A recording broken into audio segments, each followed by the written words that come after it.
More than 4 billion people live across this vast continent called Asia, and we're telling their stories.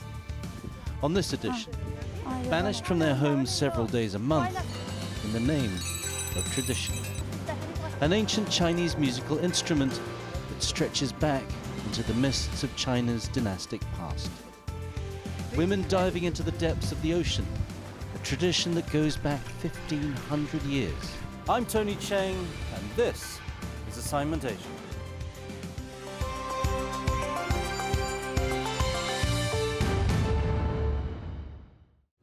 Welcome to the program. In Nepal, banishing women and girls from their family homes during their monthly period has been a centuries-old tradition. However, in 2017, the practice was criminalized, and anyone who forces menstruating women into huts outside their homes can face up to 3 months in prison. I recently traveled to the region to check out efforts to eradicate the practice known in Nepali as Chhaupadi, meaning somebody who bears impurity.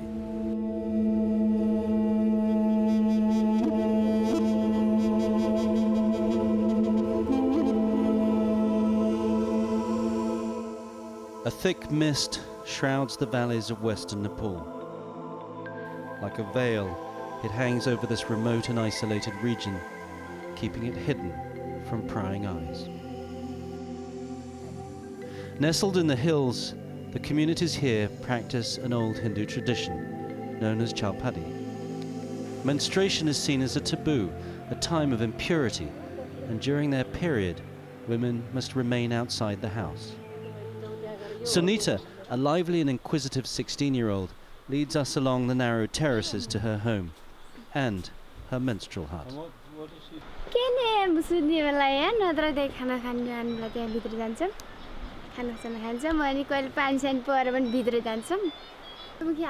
It's barely a hut, a tiny wooden structure with a thatched roof, open to the elements and the biting winter cold.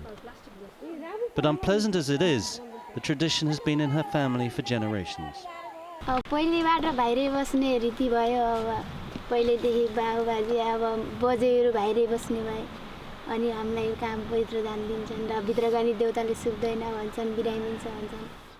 Chhaupadi is a practice dictated by Hindu shaman, always men.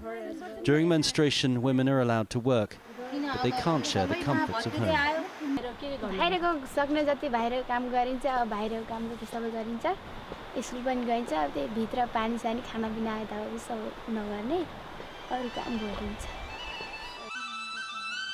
But change is in the air. These women are activists led by a local teacher and have been campaigning to stop the practice and shut down the menstruation huts in their village. They're heading to a local house to demonstrate that even in the poorest households, if there's not a physical hut, menstruating women would still be cast outside.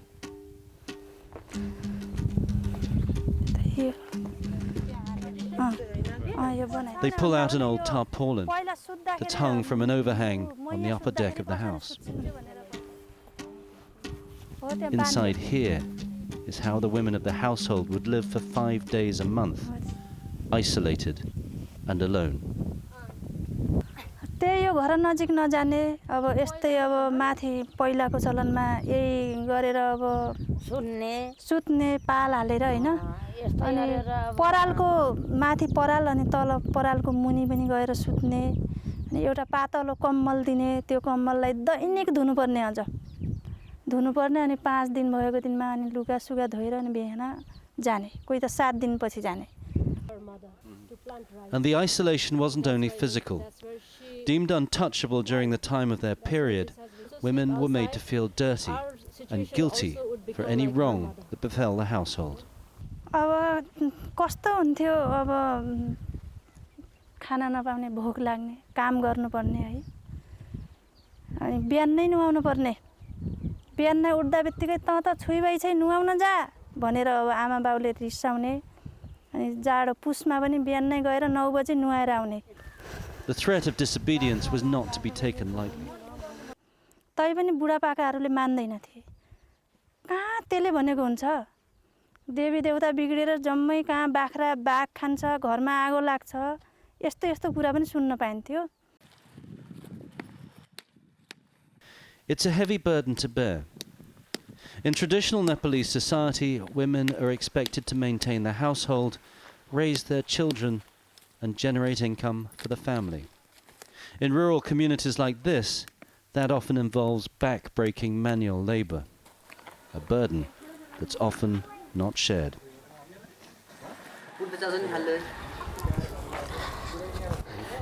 Ratna and her husband have also abandoned the Chhaupadi tradition for more tragic reasons. Not long ago, their daughter-in-law Lilisara was in the village menstrual hut when she was bitten by a snake and died. खाना खाई बुहारी बस्यौं खाना साना खाई अनि कोठामा सोध्न गई अब यस्तै त हो त यो आफ्ना घरले पर अब साथीसँग गफ लाइन अब वहाँ मेरा छिमेकीका आफ्ना छिमेकीका वहाँ सोध्न गइन् पाँच जनी बसौँला भनिन् वहाँ सुत्याकिन् रातमा घटना भयो. After renouncing the practice, Ratna was told her daughter-in-law had angered the gods, that the snake bite was punishment. It's an explanation she no longer believes. जीवन बाइजन्य भनेपछि नि देउता भनेर हुने देउता थियो भने त बचाउनु पर्ने नि त नलाग्न दिनु पर्ने रक्षा गर्न पर्ने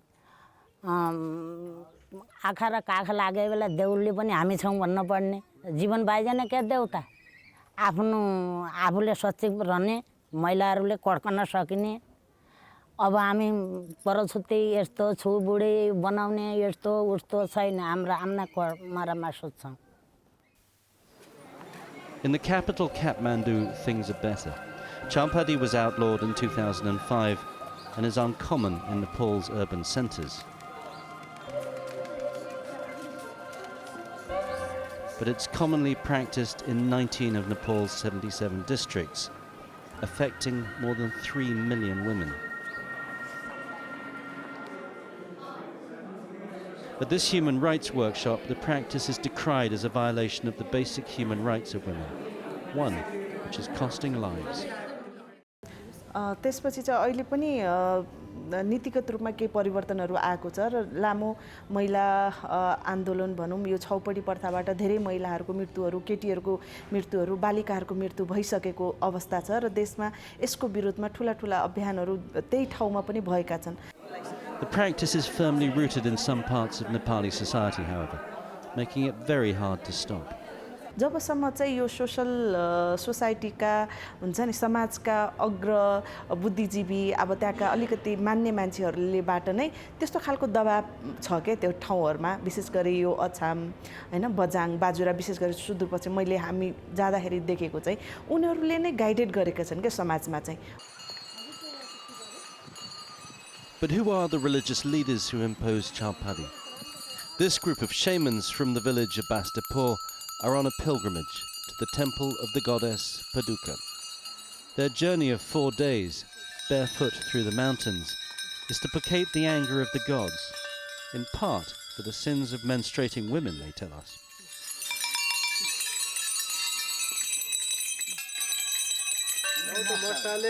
When we ask about the practice of forcing women out of the house during their period, there seems division in the group. The older shaman confirms that women in their community do stay outside.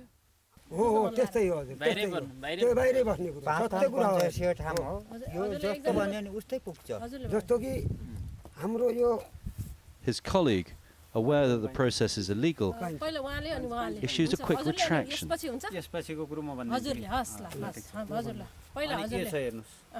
हिजोको बाहिर बस्ने त्यो प्रथालाई पनि हामीले अलिकति टाढा गर्दैछौं हाम्रो परिवेश अनुसार हामीले एउटा कोठा व्यवस्था गरेर त्यसरी राख्दैछौं. The shamans appear ashamed of their tradition, but the older man won't be silenced.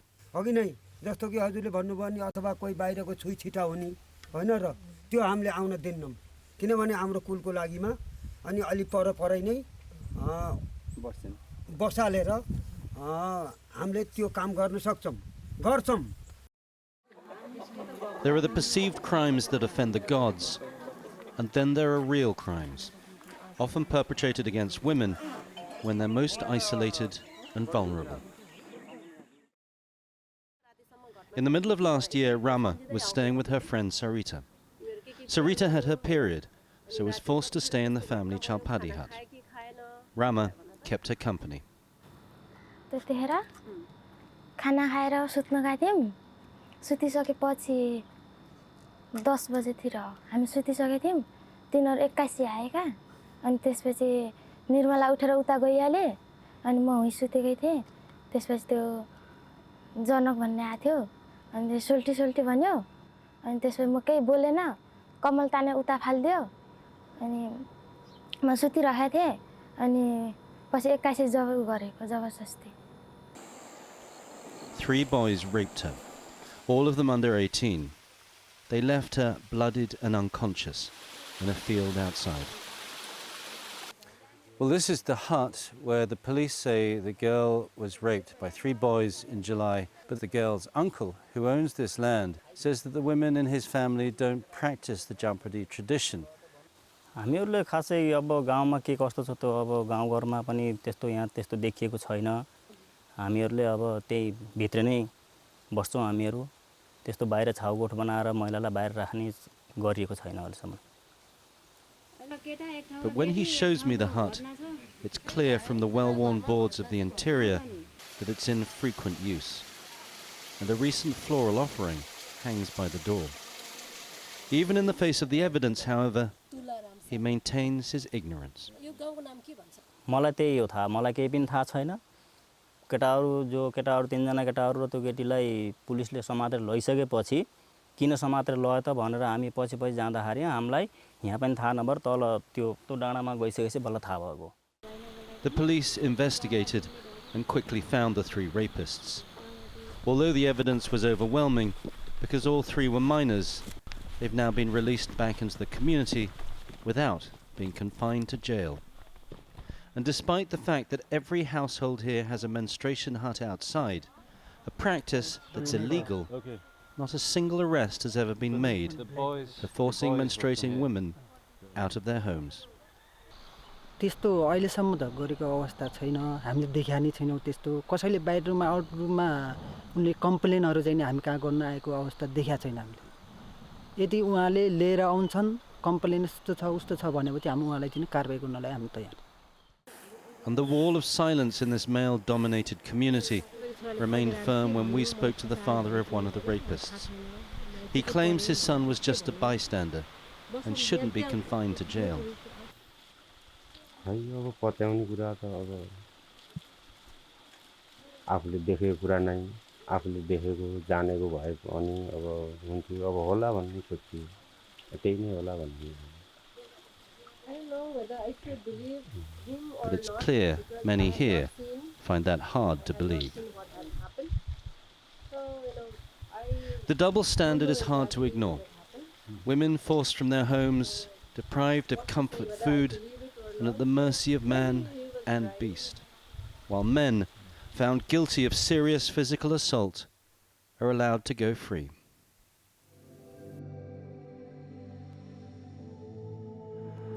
Today, the mere sight of a menstruation hut has left deep scars on Rama after her ordeal.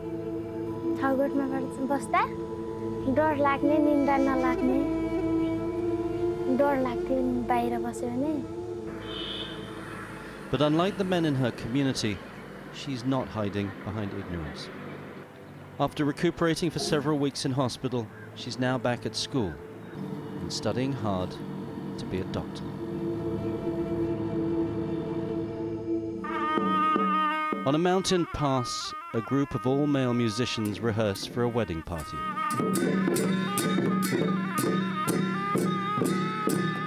The rhythms and moves are part of a tradition that hasn't changed for centuries. But as modernity reaches these remote parts of Nepal, it's clear that some traditions need to change. Every year, at least a couple of women die in the huts due to exposure, animal bites, and smoke inhalation. Activists say the practice needs to be destigmatized in society, and both men and women ought to be educated about the potential dangers of the tradition. Next on Assignment Asia, an instrument of self-reflection and cultivation.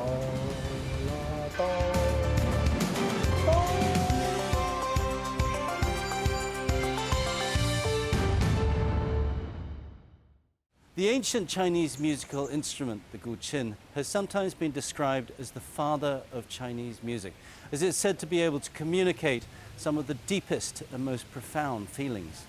Once seen as a near-vanishing culture, the art of the Guqin has, in recent years, witnessed a minor renaissance, especially in the Chinese capital.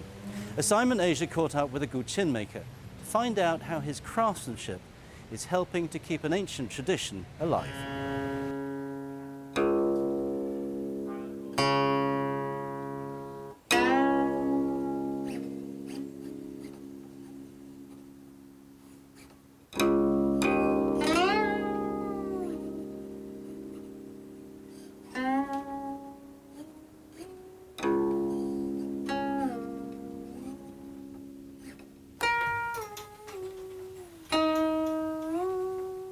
第一次接触古琴应该是在05年的时候，那声音对我来说还挺神奇的。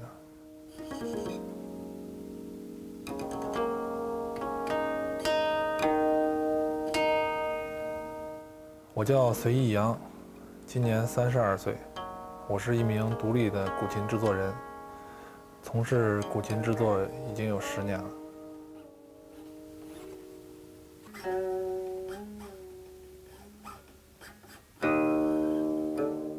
我从小是玩吉他、架子鼓啊、贝斯，玩这些，它跟我之前接触到的声音就完全不一样。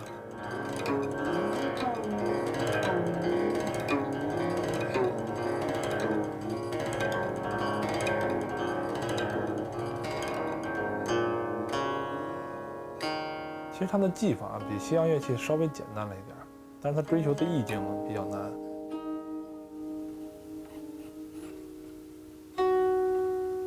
学琴得有一张琴，就买了那么一张名家琴，当时买花挺高的价格。然后后来一次琴会上就遇着一个人，他自己做琴，他就说我那琴哪个地方做的不是特别理想，跟老琴啊有什么差距，他说的还挺有道理。然后当时就对他这个人就觉得还挺信服的，就约好了时间，周末就去他那工作室看。看完之后呢，他就告诉我这琴是怎么做出来的，然后这个传统的是什么样啊，然后现代工艺是什么样，跟我说了个大概。然后那时候我就对做琴就产生兴趣了。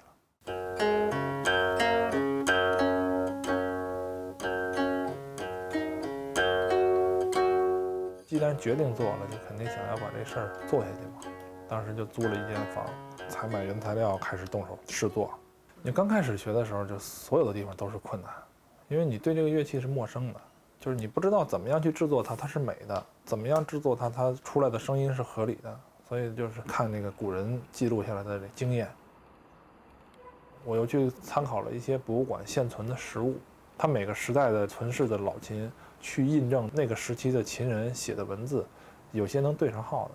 两相印合之后，自己做实践。这一下就画没了。古人他规定的很细致，可供制作者发挥的余地，只有声音跟手感，啊，还有七色。但是其实七色呢，古人也是追求以素雅为美。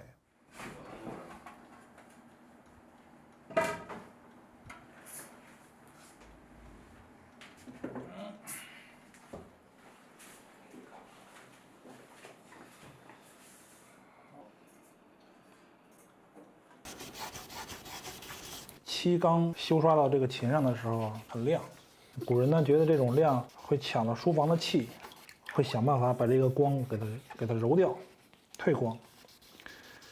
古人叫退光若乌木，现在就是要做这个乌木的效果。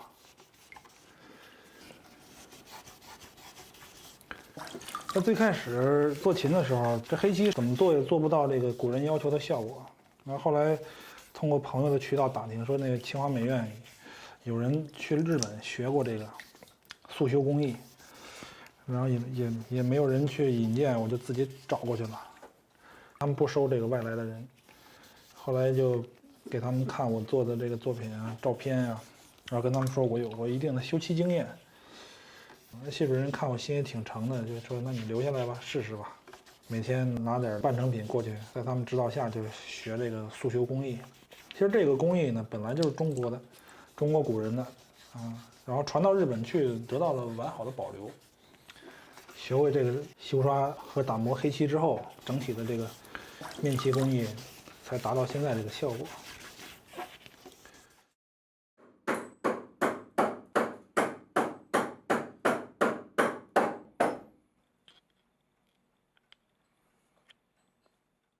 我就去跟一些制作小提琴啊、制作吉他的这些人去看他们怎么样去理解，就是材料跟声音之间的关系，让我从一个全新的领域里边，就是去重新再回到这个古琴身上去认知一个传统的乐器。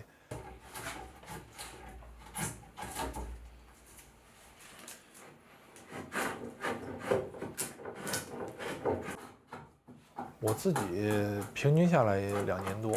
木胎要过一个供暖季，灰胎要过一个供暖季，琴制作完成之后，在我自己的手里要放过一个供暖季。这3个供暖季结束之后，这张琴如果没有产生变形、沙音或者是一些细小的影响声音的形变，就算是一张合格的琴。我最贵的一张在保利秋季拍卖拍了28万吧，声音和这个手感都一定特别好，还有懂得欣赏它的人。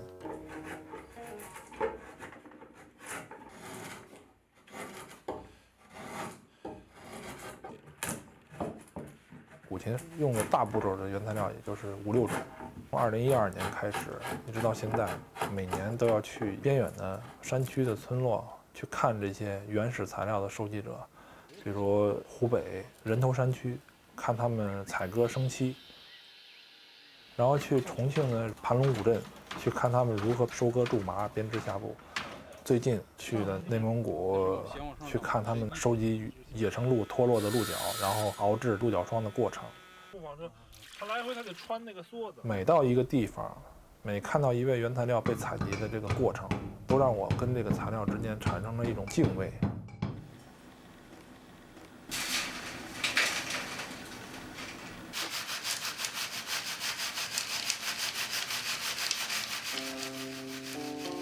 像蜻蜓点水，就是蜻蜓在水面上敲击的时候留下的水花涟漪的感觉。对，再换5弦。对于古琴来说，你只弹琴，相当于你只看到魔方的一个面儿。古琴有很多个面，这很多个面集中到一起，称之为琴学。手关功就好了。嗦拉哆哆空拉嗦。所以我就希望把这份美感的东西，让更多的人能够接受到。能够分享。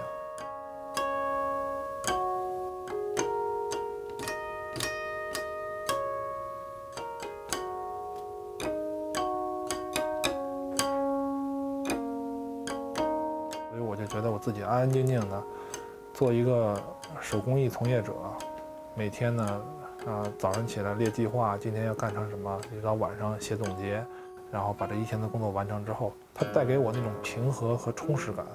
是其他职业没有办法带给我的。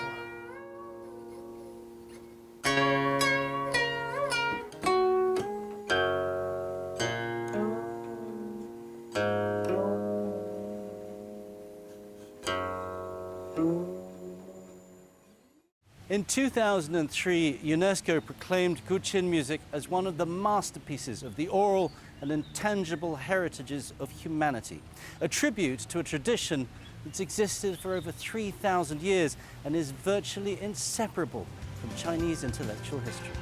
Next, on Assignment Asia, a tradition that's fast losing its appeal amongst the younger generation.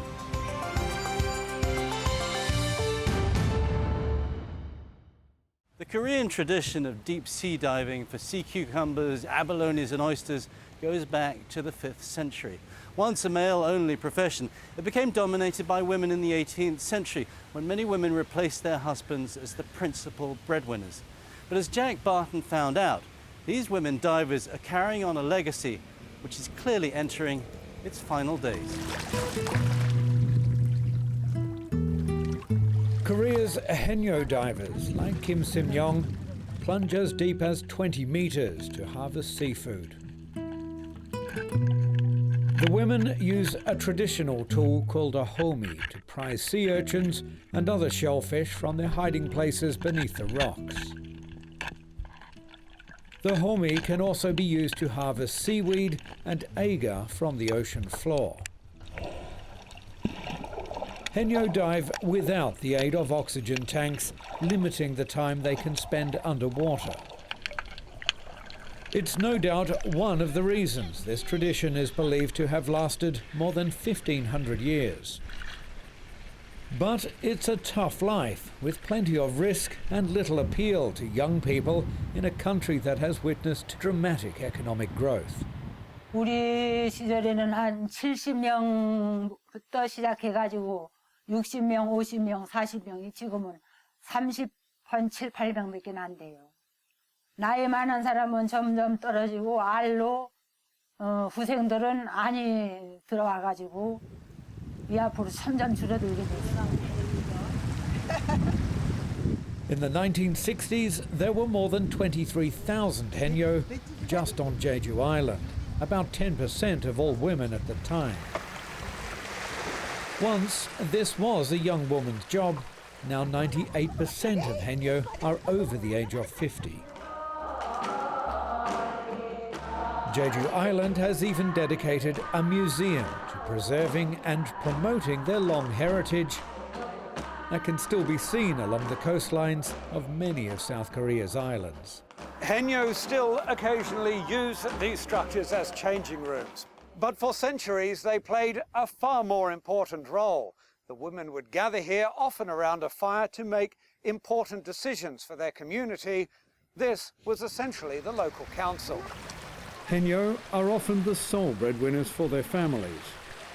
They're known for embodying Jeju's matriarchal culture, which made the island an outlier in the country's largely patriarchal society. 얼굴도 볼 수 있고 또 우리가 용돈을 벌고 싶어서 벌어서 우리 쓰고 싶은 대로 쓰잖아. 남편 벌어온 돈은 그게 힘든데 우리가 번 돈은 우리가 쓰고 싶은 대로 딸도 아들도 주고 그렇게 해서 좋은 점도 많고 그래서 좋을 것 같아요. Despite the falling numbers, this ageing community is unsurprisingly tight-knit, often reluctant to let in outsiders. Many of those who still work say they will simply continue until it's physically impossible to enter the water. 수입 많으니까 지금 나이가 80이지만은 그래도 물리가는 거는 뭐 지장 없이 가요. 가서 아무래도 나이가 많으니까 좀 젊은 사람보다는 뒤지죠. 그렇지만은 나 할 만큼은 해요. 예. 그러니까 물질 버리는 것이 제일 아쉬워요. 이제 80이니까 뭐 90살까지는 할 수 없겠죠. 그래서 물질을 버리는 것이 제일 서운해요. 예.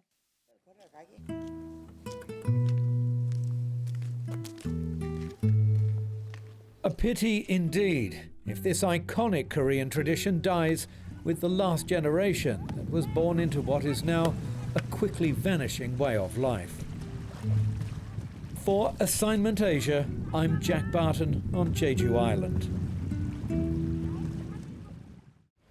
Despite being recognized by UNESCO in December 2016 as an intangible cultural heritage, many predict that Korea's real-life mermaids will soon disappear. Well, that's all the time we have for this week. I'm Tony Cheng in Bangkok. Thanks for watching and join us again on Assignment Asia.